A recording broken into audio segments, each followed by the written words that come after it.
welcome back to today's very exciting episode of the Film Alchemist podcast, the show where we take the movies we love, break them apart to find out what gives them their magic.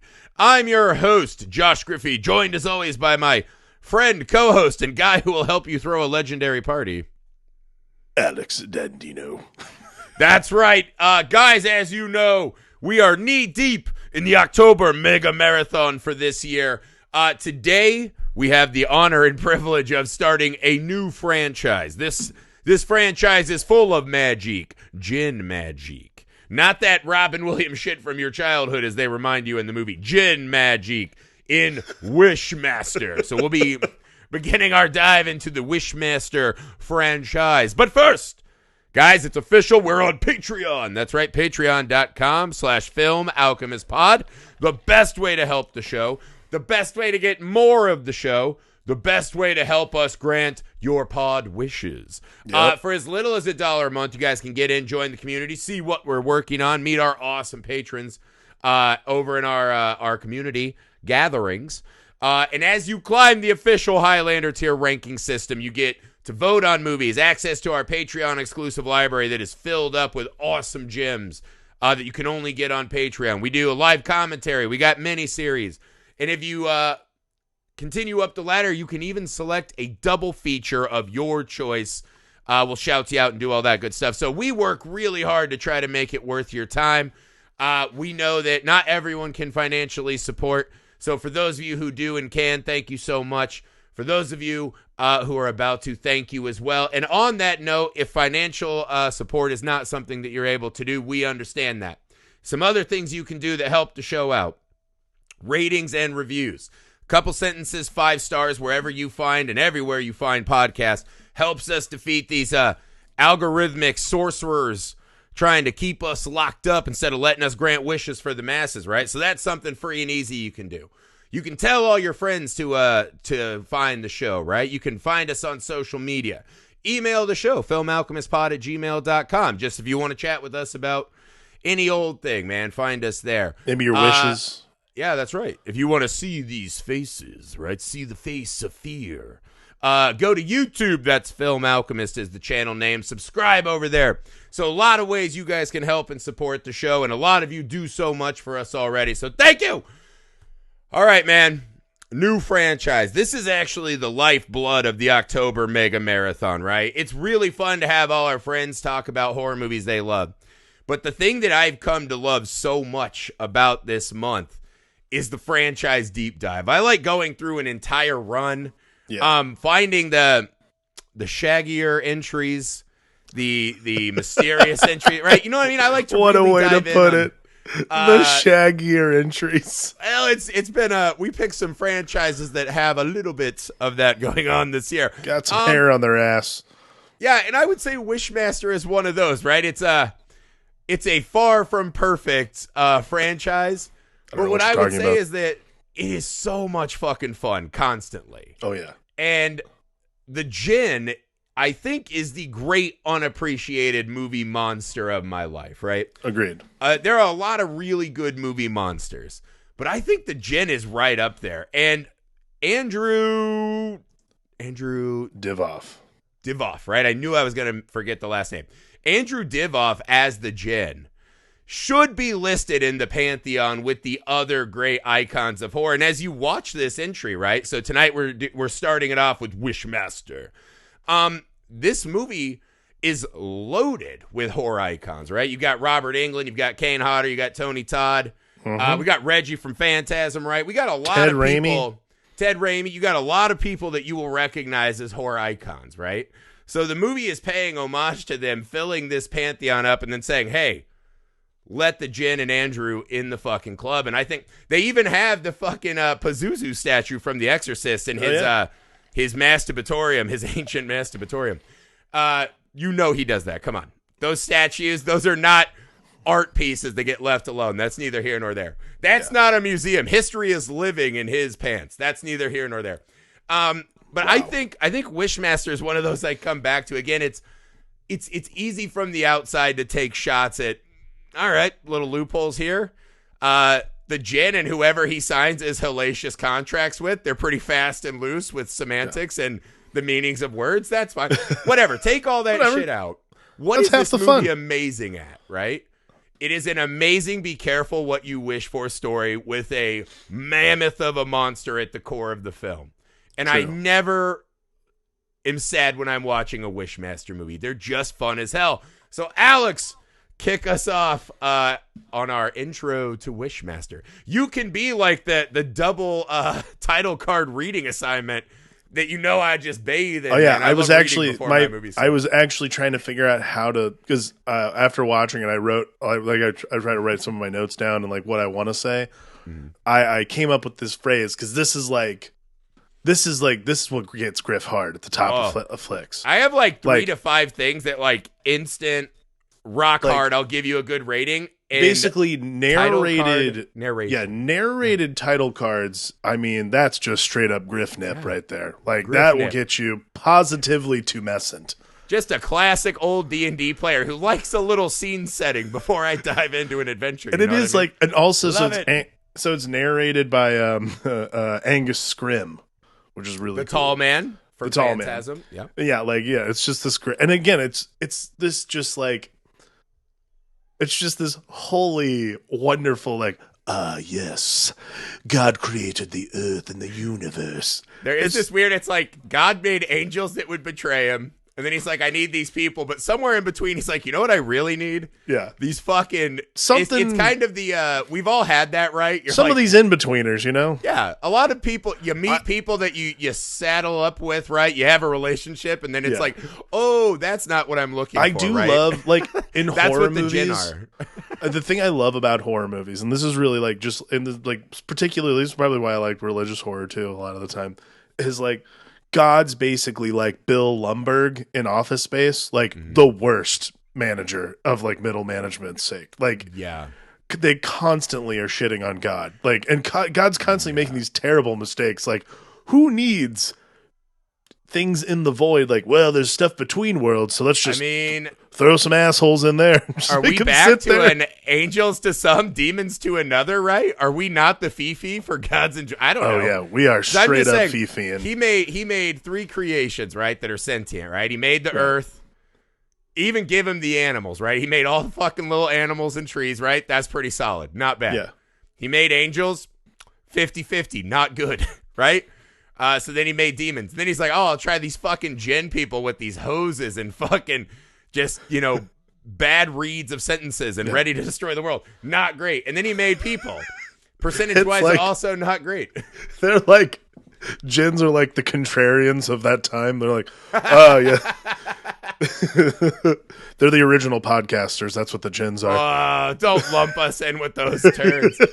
Neither here nor there. But it's a good assignment, right? And it said, God made man, the angels, and then fire gave birth to the djinn. Which so the setup of the Wishmaster franchise, right, is the djinn gets out, and it has very different rules from the genie. I think the ultimate genie of our lifetime is the Robin Williams Aladdin genie, right? You get 3 rules, right? No deaths, no falling in love, whatever. Well, it's the wrong read again. It's like it's just this collection of like, I could read a sentence this way, but you could read it that way. And like that's exactly what this is. Again, not only that, we will get into the fucking wordplay, right, of the djinn. But the rules God bless, we will. Whoever unleashes the djinn has a pumpkin head-like connection to it, right? Feels it. Right. He goes, you have awoken me. Fulfill the prophecy. That's the role of whoever awakens it, right? Which presumably is just touching the fucking opal that houses them, right? That the sorcerer made. The fire opal. So he is essentially all-powerful, but cannot access his power unless someone makes a wish, right? That's pretty standard genie shit. Yeah. The difference is that he can grant unlimited one wish to as many people as he wants and collect their souls. Right. But to the person who summons connected, them, it's 3 you wishes. get 3 wishes. When you make the 3rd, the veil between the realms falls, and the djinns will overrun the earth and assume. I mean, then I don't know what happens. Are they still making wishes to each other, or do they still need us around to fucking make horrifying? Who knows? But that's the plan, right? Hell on earth, right? Djinn hell on earth.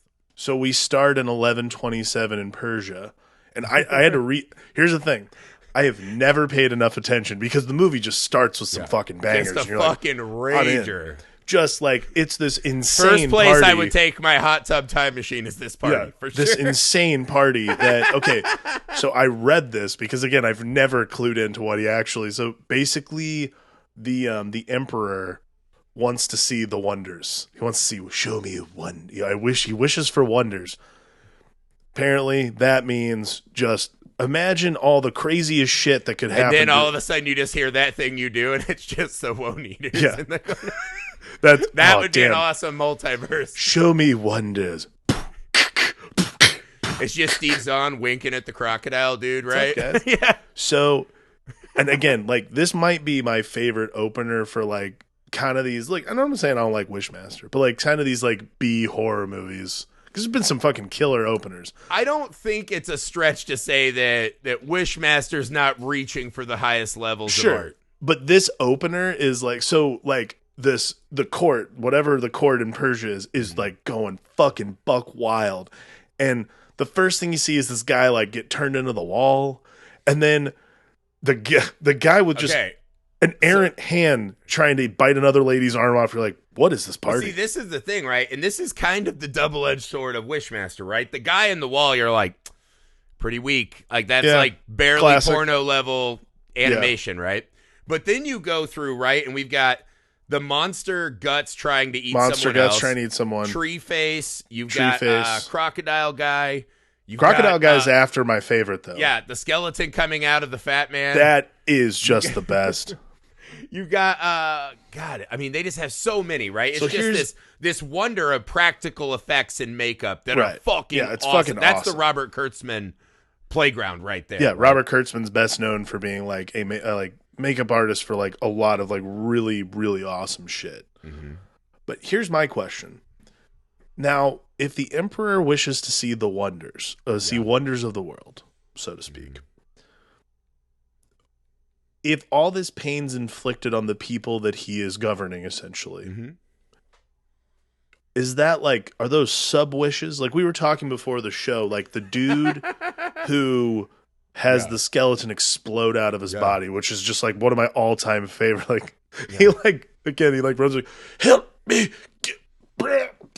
and just blows lift up this out curse. That's what the snake or alligator guy said. Lift this curse. Do you think it's do you think these are sub wishes? Like there's like little inklings? No, this is just like straight up. This isn't like this isn't like a big fat guy who's like, right? I wish I was thin. You're at a party, you're like, God damn it, I didn't need to house that entire large pizza, but I'm pretty stoned. Right. Feeling a little bad, right? I notice I'm getting a little thicker in the midsection, right? People don't want to give me hugs as much, whatever. Maybe they want more hugs, right? And I'm like, I don't need the hugs.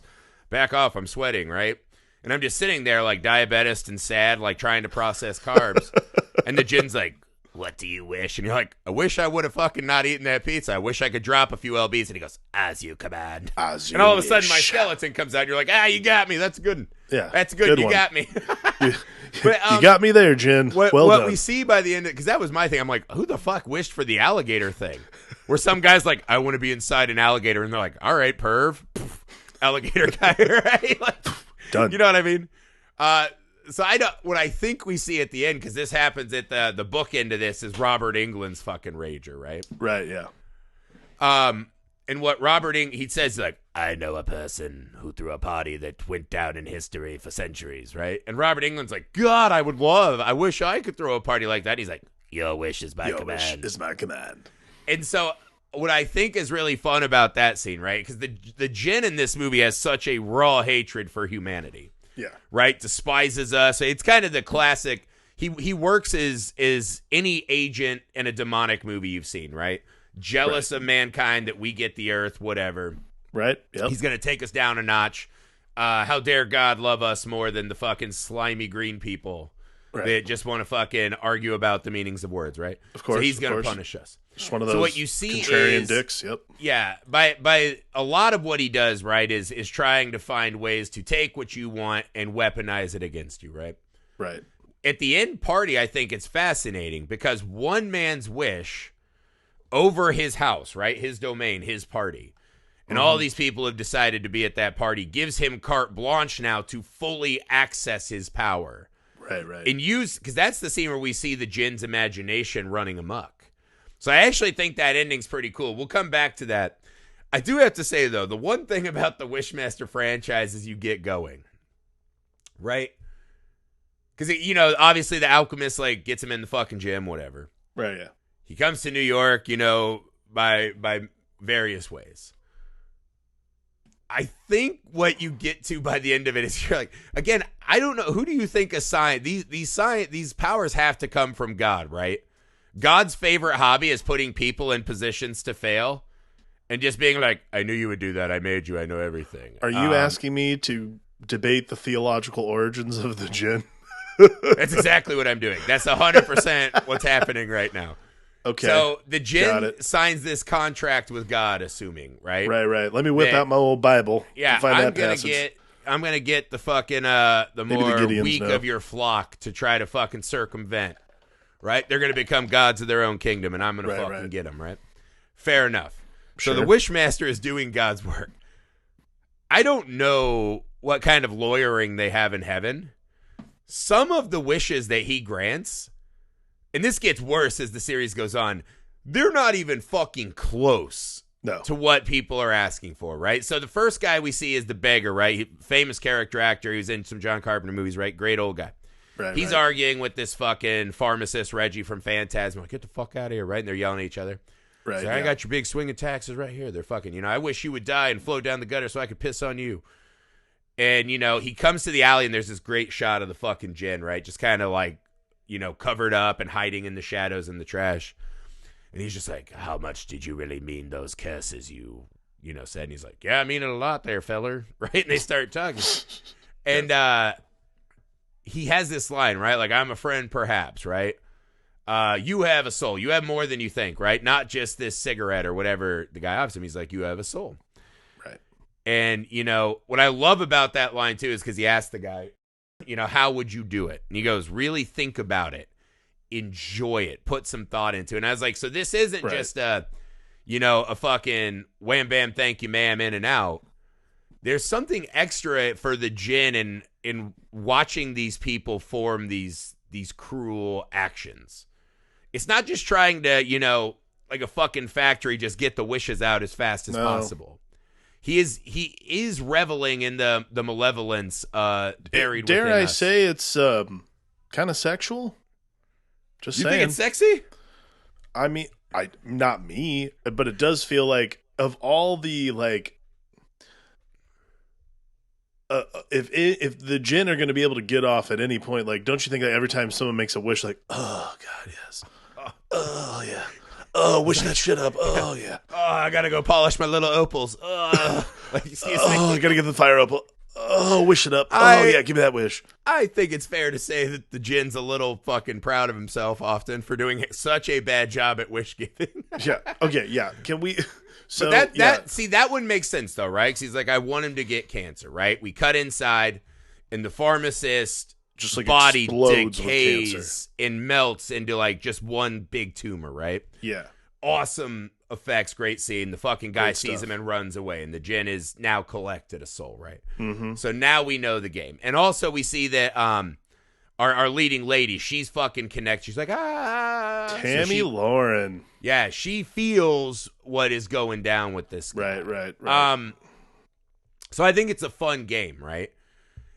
This is when the movie takes off. The getting the Jinn to that alley is not as good, right? There's the fucking drunken sailor who drops the box on Ted Raimi and fucking smushes him.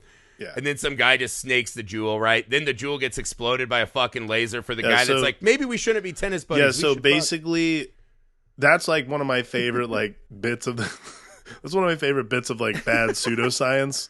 Because so here's the other thing too. Tammy Lauren's character, Alexandra, is just she is an appraiser. She works for an auction house. She has absolutely nothing else. So she sees basically, but did we determine her friend, who's a colleague as well? Apparently her friend has this incredible analyzer. He's some sort of geode ologist of some kind. No, he specifically says he's not, but he's a laser guy. Right, likes so lasers. Like, I could shoot it with some lasers and get you some readouts. So like, she thinks she sees something in it. Mm-hmm. He goes, I will say this, like this scene is fucking rad though. So when the gym blows up and like basically massacres this dude, he's like slowly dying, and then you see like the fetal gin, like the fetal gin, like it's like fucking watching like looks like Todd a Saberman Freaks from Dragon Ball Z. Yeah, it's so fucking good. And it's so creepy. I can end your suffering. I love him like exploding out of the husk too. His like weird little hands, like so. It's like cool. a Frank from Hellraiser, right? Uncle Frank. Yeah, totally. But I love because that scene also captures so well, right? Here's this person just in excruciating pain. He sees this fucking monstrosity, this thing that he knows is incorrect and should not be. Right. And he's just in so much pain and so desperate. He just makes a deal with the devil he doesn't know and gets got. Presumably his body mass becomes the djinns. I'm not sure what exactly that wish was. I assume that's part of it, yes. Yeah, but it's just that moment, right? That microcosm is why this movie is, it's insanely fun because of the little fucking creepy djinn crawling around the body. Right, but it's also scary because you have to think. By the end of the movie, you just see it takes the djinn so little effort for us to make wishes. Yeah. Right? I gotta Everyone say, he meets so easily and on the surface is like, there are things that I don't like and I wish they were better. Yeah. People are terrible at like not being suspicious of a guy who's like constantly smiling and asking for a wish. There is this like, and again, that's horror movies. Like, you know, I mean, how many of us have djinn radar, right? Like, I'm on serial killers and shit like that, even aliens among us. But if like, it's like that scene in fucking Cabin in the Woods, right? It's never genie. It's never mermaid. It's not that, though. It's always like, and this is the thing that I'm always looking at. Is like, this guy is really pushing for someone to like make a wish. Like, if like in 2022, for instance, there is this like intense radar of like, can I help you? Like, you are bothering me. Like, there is this, like, sort of thing, like, now, particularly, like, this movie was made in 1997 when you could still be, like, a total creep and get away with it. Now it's, like, one of those things where you're like, can you leave me alone? Like, I don't want to deal with this. Like, everyone who met that guy would say, I wish you would stop talking to me. I wish you'd leave me alone. Yeah, that's something I wish for sure.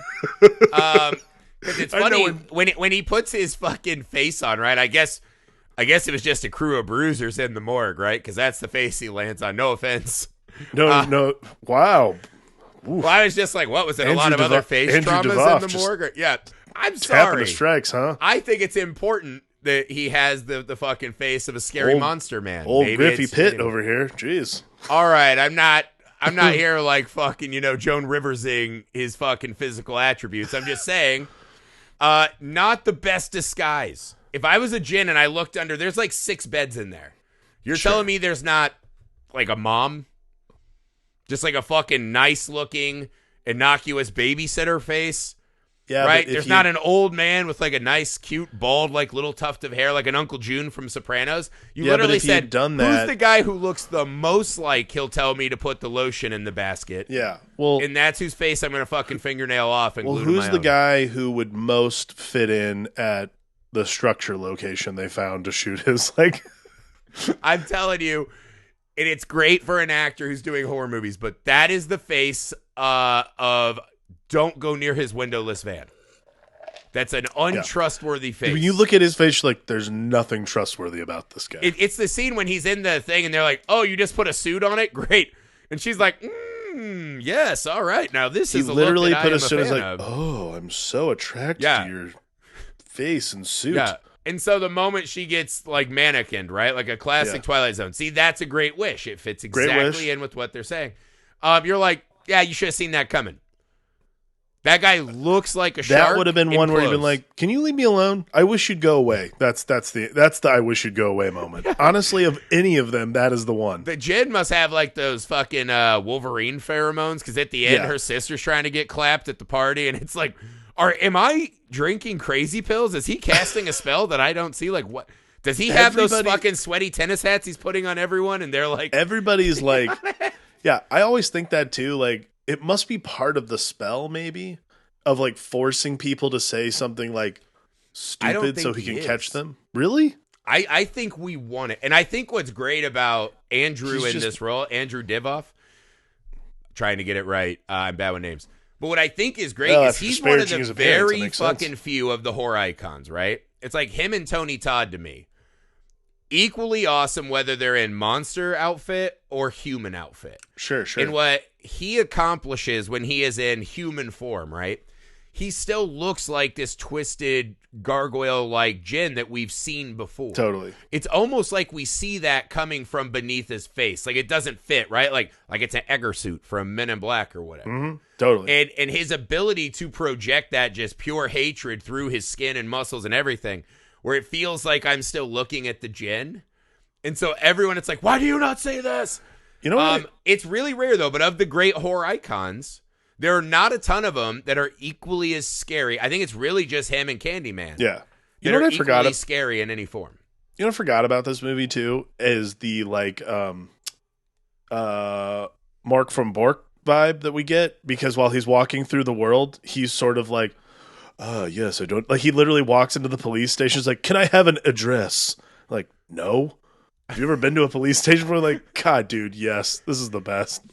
Like, it's that kind of stuff that you're just like, that part is like actual comedy. It's like, oh, dude, he has like no idea, so he's just like dicking people over with wishes to get what he needs. Like, see, I think I think the djinn. I think there is this thing, right?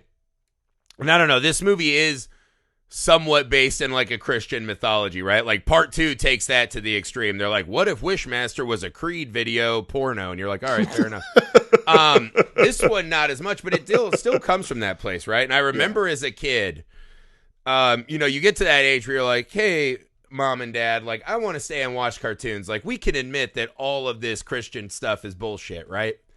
Like, you're like 8 years old and you're like, I'm not like a fucking, genius, but this is nonsense, right? Like, none of this makes sense. Right. And they're like, nope, it does. It does. And they're like, while you're fighting it, that pull you're feeling? And I'm like, the pull is to the cereal in the cartoons. I don't want to put on a fucking button-up shirt and go sit in a boring-ass place that smells like old people, right? That was my big thing with church. It always smelled like old fuckers, and I hated it. Truth. And it was boring. The stories aren't good. Or neither here nor there. frankincense if you grew up Catholic. Yeah. Not to just be fucking throwing haymakers at religious establishments, right? People need their fucking kinks or whatever. That's fine. But everyone I remember telling my mom, I was like, this is fucking nonsense. Like, none of this makes any fucking sense, right? You start doing the classic arguments, right? Well, if God's all powerful, he's really the devil, but whatever, right? And my mom just goes, yeah, see, this is it. This is proving why you need to go. I was like, why? And she's like, well, because God made us so that there's a big hole in the middle of us. And I was like, my butthole? And she's like, no, like in your heart, in the hole in your heart. And I was like, oh, okay. And she's like, and that hole can only be filled by God. And I was like, well, that's a pretty fucking crummy trick. Like, if that's true, that sucks, right? Like, that's not making me want to, like, join the club more. Like, that's a mean thing to do. Right? That's like the Mitch Hedberg joke, right? God's cruelest trick is making ducks love bread so much, but giving them no way with which to get bread. Right? And you're like, that sucks, Mom. But she's like, you got to go. The only way to fill that hole up and feel better about life is going to church. And I think in a weird way, when I watch Wishmaster, I remember that speech from my mom, right? That there's a God-sized hole in my heart. Right. And I was like, I think there is an emptiness to every person in the world, right? There's something that it's never enough. We're not enough. We're afraid of dying. We're afraid of what we'll leave behind, right? Afraid of what other people think about us, right? What we project. And I think the fun part, and the reason that the djinn, while predatory, always is smiling, is because I think for him, that's the game, right? And it just, how fast we lay bare our own insecurities, right? The faces we project that make it like, oh, no one will catch the real me. Right. He's just like, no, I see all of you motherfuckers, right? And so even the cop, right, just one time, like, that motherfucker got away. Like, I want it easy. I want to bust him once with all the witnesses on a cat. And the guy, Wishmaster does that awesome, taps his fingers, and it's like, poof, poof, we start shooting everyone and rips that fucking guy's jaw off. I'm like, let's just throw in an amazing practical. Yeah, I was going to say, like, just for icing this guy's just, like, this insane strength from this very weak fellow. Yeah, and so while it happens, he just goes and gets his card, right? And he's like, I gave you exactly what you wanted. And I love that beat when the cop looks back, and in some level he's putting it together, even though he probably can't rationally know that's what it is. And the djinn just smiles, and he has this fear like, oh my God, I got exactly what I fucking wanted. And it's fucking terrifying, right? And I think Right. I love that dynamic in this movie, right? Because everyone he meets, right, whether it's Kane Hodder or Tony Todd, whoever, it takes him no time at all to dissect what is wrong, right? Because Kane Hodder has him beat. Yeah, totally. Kane Hodder's like, get out of here. He's like, no. Like, all he has to do is shut the fuck up. He already won, Yeah. but he knows this is a man who needs the ego, right? That alpha male bullshit. Yep. And he starts talking shit, right? Like, I'm going to go through you. He's like, I'd like to see that. Also, again, that's one of those things where I'm like, does that qualify as a wish? Does that qualify as a wish? I gotta say, legal doctrine-wise, is that a fucking wish? We got to talk about this. The syntax of wish making in this fast and loosest wish maker of very all time. loose. Like, you could just have a subtle thought of, it'd be nice. Like, it's not even a wish. There's a really specific etymology for wishing in every other movie. And again, this is something I was actually reading, because again, the djinn itself is actually supposed to be sort of a demonic character, and what does the teacher say? The folklore is they are the face of evil. They're the face of every single this is literally fear that we have. Everything bad about ourselves is funneled through these wish granting demons, essentially. Oh, dude, how about that scene when she's like, I wish to know who you are, and he's like, I am the face that stares from the shadows. I am despair. Oh, dude. When he takes her into the masturbatorium? But that's what I'm saying. Best. Well, I don't think the djinns masturbate, right? They might rub the opals together or whatever. I'll tell you right now, whatever's going on in there. A fucking shape of water where it's like, whatever's going on in there, there's absolutely no way he's not jerking it at least once, because he literally has souls I don't know in what there that dog thing was, right? He's got souls being harangued nonstop in there. It's your dog. But I don't know. I don't know what, fucking... he's got some fucking bar sinister thing. Yeah, whatever jangles the marble bag, I don't know exactly. But I do know what jangles my marble bag is that set and listening to him fucking tell me all the scary things he is. And I was like, this should be scary, but rock hard nips when it's that fun, happens. dude. I was like, this is exact. But I'm like, that scene alone, if you are a horror monster and you can get to that scene... You're on I just watched this movie, right? And I know a lot of our listeners probably like it, but I watched this movie called Terrifier, right? Mm-hmm. And it's essentially a terrible movie almost universally and across the board, right? Right. But in the middle of that movie, they have this character, Art the Clown. He's like this fucking maniacal serial killer. It's kind of torture porny, right? Real gory and graphic. But that actor in that costume, I was like, yeah, you fucking nailed it. That is straight nightmare fuel pulled out of the deepest and darkest pits of someone's heart, right? And the gore and the violence, they're over the top. They have great practical effects. So I'm like, yes, narratively, pacing, lighting, shooting, they failed in a lot of ways. But the most important thing for a horror movie, you gotta have that fucking monstrosity at the core. And it doesn't have to be a monster. It can be a person, it can be a memory, whatever. Sure, yeah. But that movie, right, objectively not great, nails the important thing. And that guy will be in my head forever. Such a fucking great performance, Art the Clown. That's what this is, man. This movie also is a little bit, it has that, kind of HBO After Dark vibe narrative. Oh, big time. And then anytime Andrew's character comes on the screen, it's just fucking captivating. And the effects are awesome. And I don't know, man. Even the scene when he's stealing the face and he's like, is this something you wish not to see? And the guy's like, yeah. And he's like, takes his eyes out. I was like, fucking A, this is, when I watch Wishmaster, I'm just literally it takes me back to being a teenager, right? And we would go out, we'd all try to rent, we'd go to the movie store together and you try to rent the one movie that everyone at the end of the night would be like, that was the most fucked up one. We all wanted to find that movie and just the fun of these shocking, scary movies. Yeah. And that, it takes me back, man. Watching this movie takes me back to that teen where I'm just like, fucking thrill me. I don't care about any of the rest, just thrill me. And that's what this movie does, man. I don't disagree. I think it's one of those things that it doesn't have to be high art to be wildly entertaining. Mm-hmm. And I mean, it's just fun. It's fun because you can just sit there and say man, it's just everyone makes wishes nonstop. Like people are not paying attention to the way they're saying these things. But like, here's an example, right? Like Tony Todd's character, right? Who's like, I'm gonna fuck you up. Who also, like, by the way, got really pushed into it. Like this is another. It's not a wish. He says exactly, would you like to escape? And I think what he says is take a chance. Yeah, take a chance. And so I'm like, legalese wise, maybe, just maybe. It's like he wants to escape his like routine, basically. Yeah, he wants to escape this conversation with you, fucking piranha face. Yeah. He wants to not be standing in front of you. And so you make him do the Harry Houdini trick? I know, I was like, that is very elaborate for like what's happening. Elaborate, specific, and just horseshit. Yeah. Like I said, a lot of the others you can justify. This one feels like horseshit. And I would even say Robert Englund saying, yeah, I want this to be a memorable party for the ages. I'm like, all right. But still, this is what I mean. The djinn, so clearly the djinn and this is a character who can mind meld with others, right? So we see that as the lady gets more and more sucked in, she can see him. They can talk. So he has powers of telepathy, whatever. Yeah, yeah. So on some level, he's able to access these things and thoughts that will scare them, right? He knows about her sister, all this shit, right? Yeah, yeah. So on some level, he knows what these people actually are thinking and mean when they say it. Yeah. And I just think it's honestly, it's a shot back at God, man. It's a shot upstairs at the big guy. You're letting your middle manager not even acknowledge the customer.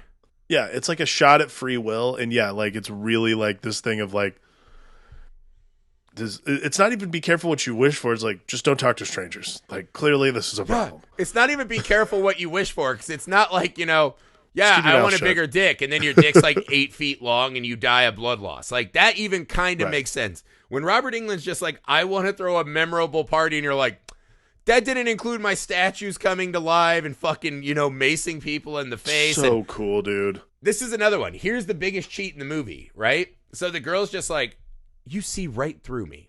That's a statement of fact. That's not even a wish, right? That's a euphemism for, an emotional connection.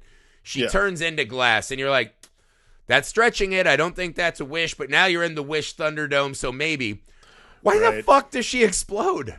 Right? She just explodes and sends glass shards of her body through everyone. Well, it's the same thing with Kane Hodder. When Kane Hodder gets, when he like becomes part of the glass. Also, that was cool as fuck though, which is awesome. Even though the CGI is terrible, but like it's one of those things where you're like, again, we talked about this with RRR. Terrible CG can still be good if it's adding something awesome to the movie.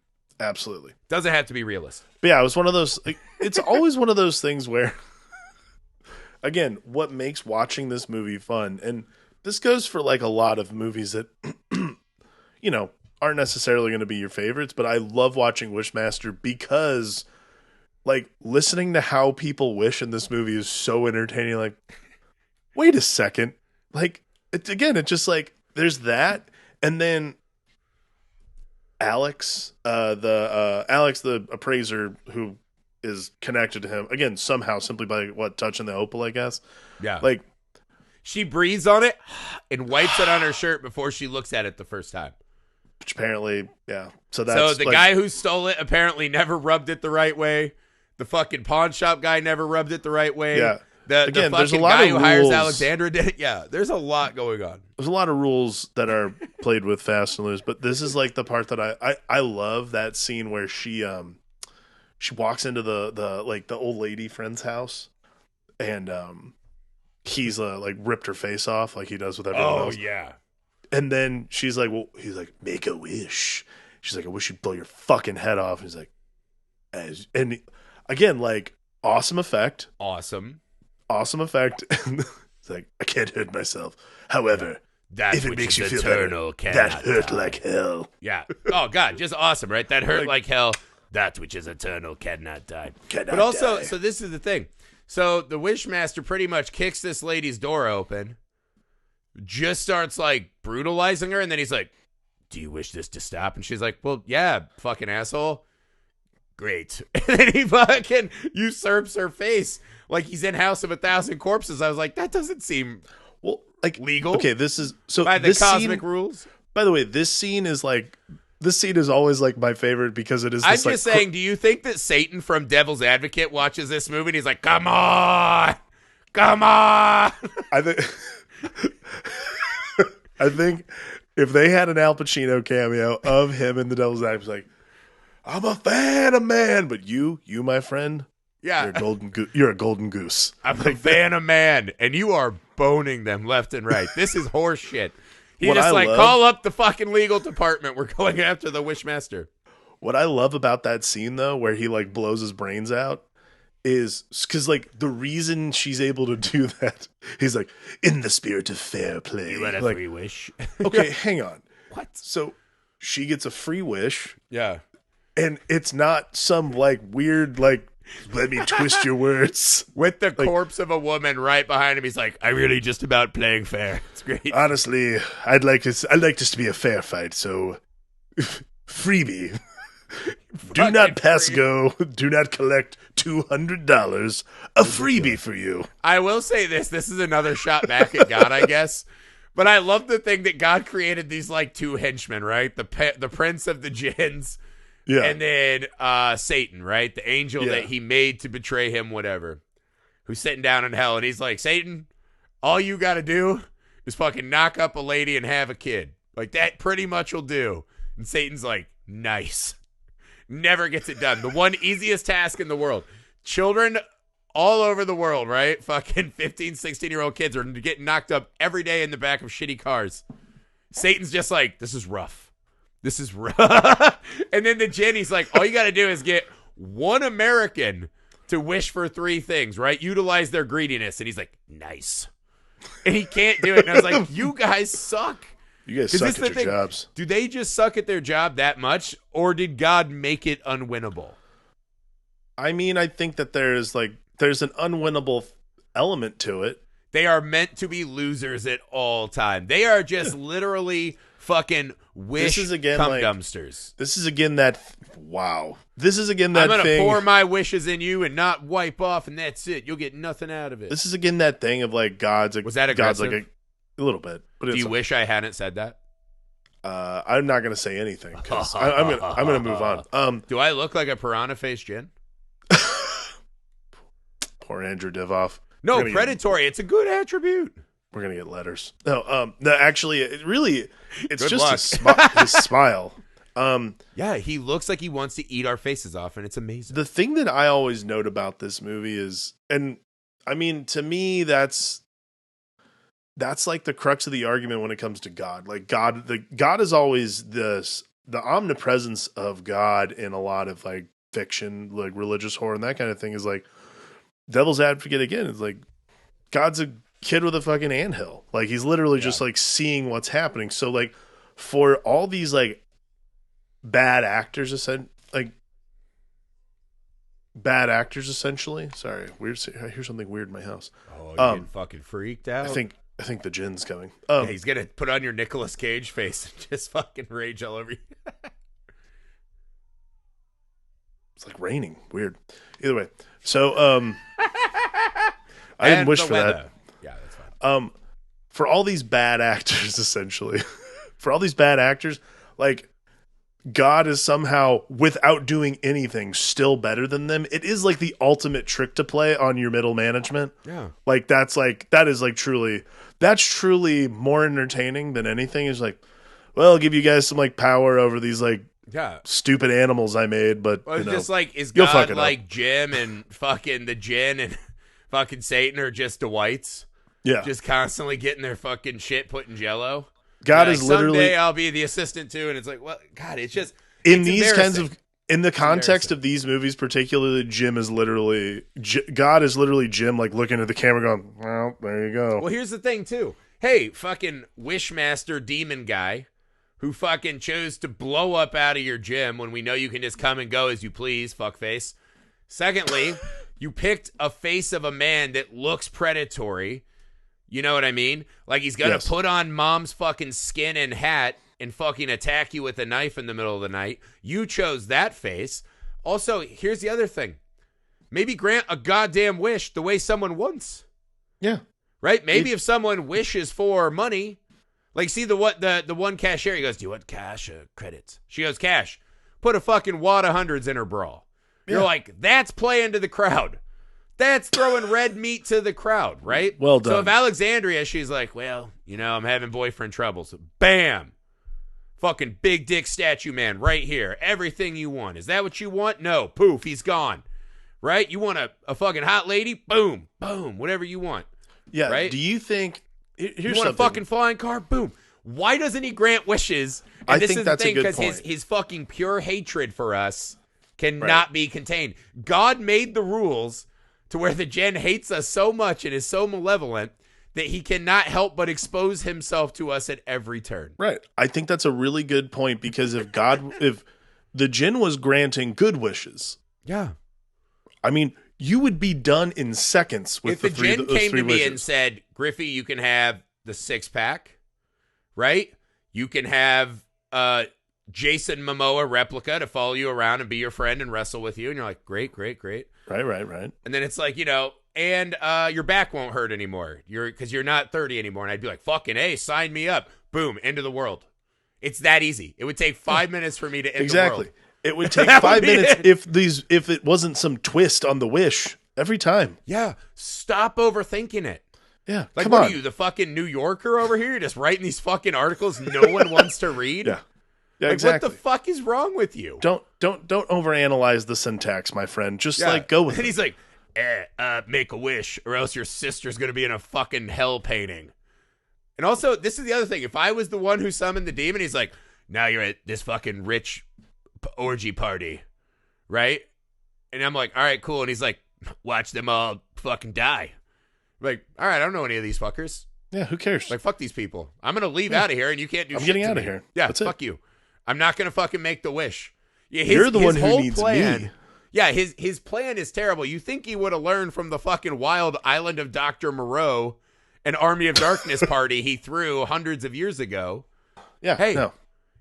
You'll catch a little That is the more thing I've bees always with honey. That is the thing I've always misunderstood about like Wishmasters. Like, excuse me, you need them.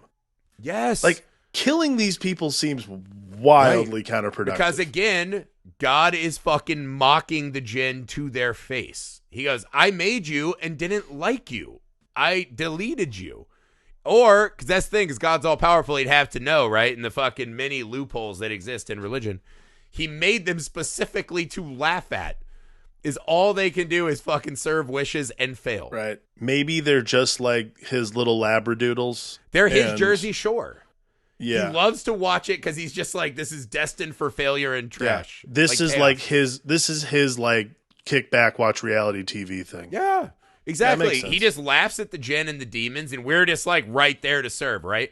We're the fully stocked bar in the reality show TV house. You're like, these people are always crazy and trying to fist fight each other. Yeah, they're hammered all the time. This is good. God is mocking them right to their fucking faces. Who knew this Djinn was the Snooki of the Djinns, perhaps? Here's another thing, right? How do we beat the Djinn? Time paradox. So the Djinn, oh my God. The Djinn gets every sentence the Djinn gets. He fucking takes full carte blanche to edit the shit out of it, take writing credit for himself, and give people exactly what they don't want. I'll take care of it. I'm sure this is what you were looking for. One fucking wording, right? I wish that Mickey wasn't drinking that day at the docks. And he just goes, airtight. Airtight. I'm like, okay, so he still couldn't have spilled coffee on the controls? Yeah. When he was sober? He couldn't have been an alcoholic who has like the fucking shakes and still spills the coffee? Like, or that's like, the fucking thing? Or the twist is really, okay, I wish he hadn't been drinking that day. Cool. Maybe he was dead, so he wouldn't have been there. Like, that's an easily twistable sentence. Yeah. Had he taken 10 more seconds and put some of that Houdini-like creative writing, this feels like a pretty easy thing to defeat. He's like, no, paradoxed. Also, here's another thing. So the fucking sorcerer who beats him, right? Yeah.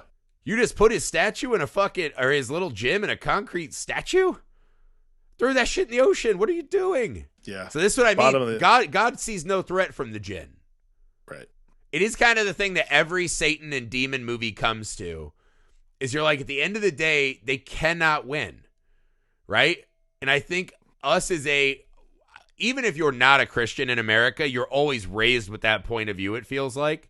Yeah, totally. And so I think as an audience, we always know, But I think it wasn't until I got older where I realized the fucking futility of it is so familiar to me that now it just sticks out like a sore thumb. But she literally just fucking Dr. Who'd his ass. And not in a good way either. Like, it's just one of those things where you're like, maybe he was just tired of. Maybe he was just like, oh, God, just get to the end of it. Fine. She's just kicking the can to the next person. That's what it is. He was just waiting for the next. He was waiting for the sequel. That was going. There is this moment though where she gets everything she wants. Presumably, he's like, "No, I can't believe I didn't think of this, dirt."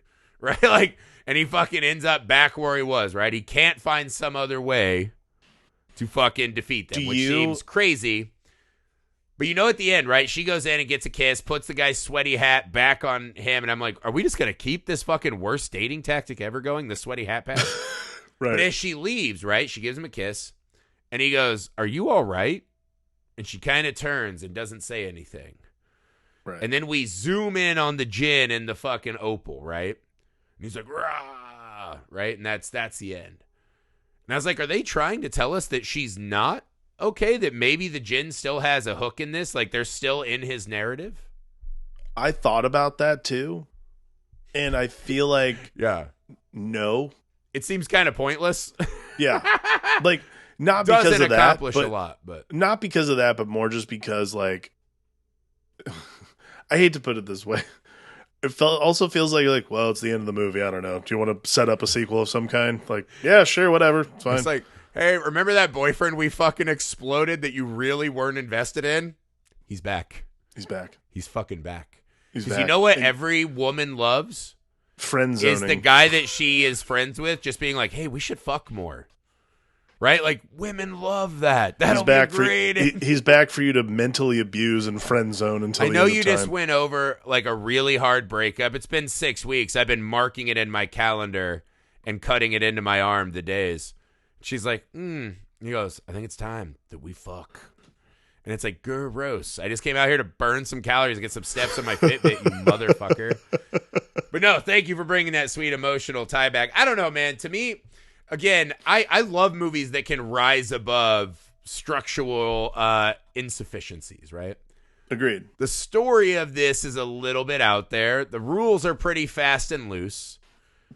But again, what does it have to... It doesn't really have memorable characters, but what does it have? It has all these cameos and love letters to horror fans.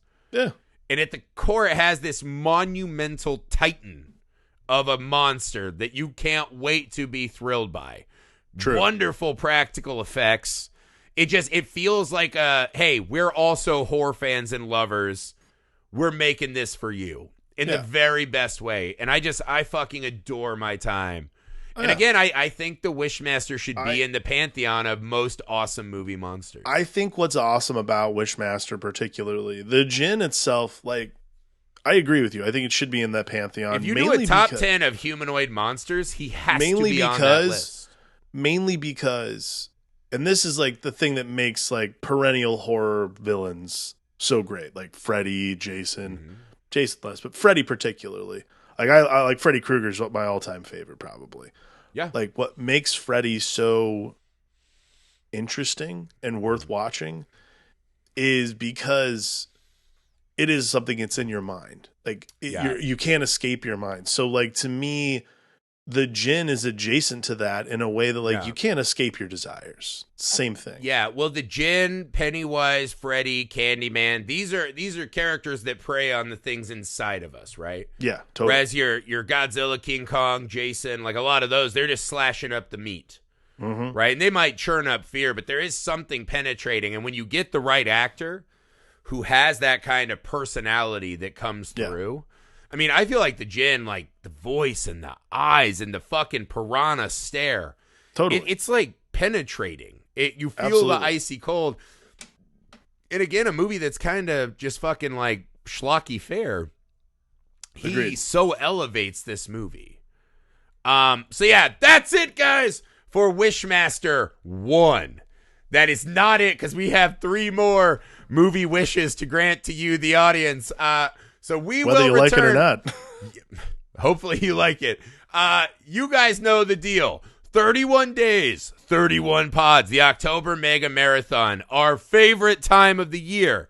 So come back tomorrow for Wishmaster 2. Evil never dies. But it can go to jail. It cannot die, but it Evil can never be dies, but it sentenced to can prison. go to jail and not get out for a while. And just kind of mosey about. Just kind of hang out. Yeah. Try to start an Etsy store. You know, that's what evil does in jail. Neither here nor there. So I hope you guys are having a great time. The October Mega Marathon is a behemoth, a massive amount of work, but we do it out of love. We hope that you guys enjoy it so much. It means a lot to us to hear that you guys love it. If you do, help us out. Let your friends know what we're doing. Share it on the socials. Invite your close friends and your movie-loving friends to join the fun. If you can, go to patreon.com/filmalchemistpod to support the show that way. Get some voice, man. Help ask us your movie wishes, man, and it could be granted over there. Tell us what you like. Have some say in crafting the show that you want, man. We are happy to do that with you. We work hard to make the Patreon awesome. So patreon.com/filmalchemistpod. Rating and reviews, 5-star couple sentences, wherever and everywhere you find the pod helps us out a ton. Subscribe to the YouTube channel, Film Alchemist. Email the show, filmalchemistpod@gmail.com. Hit us up on social media. Share all of the shows, especially associated with this October Mega Marathon, man. We want to grow this thing. It's a lot of work, and it's way more fun if we see people being very excited about it. So help us out. Grant our wishes. You guys can even turn us inside out, peel our skeletons from our fat bods. You be the author of the wish, man, but we're asking for the helps.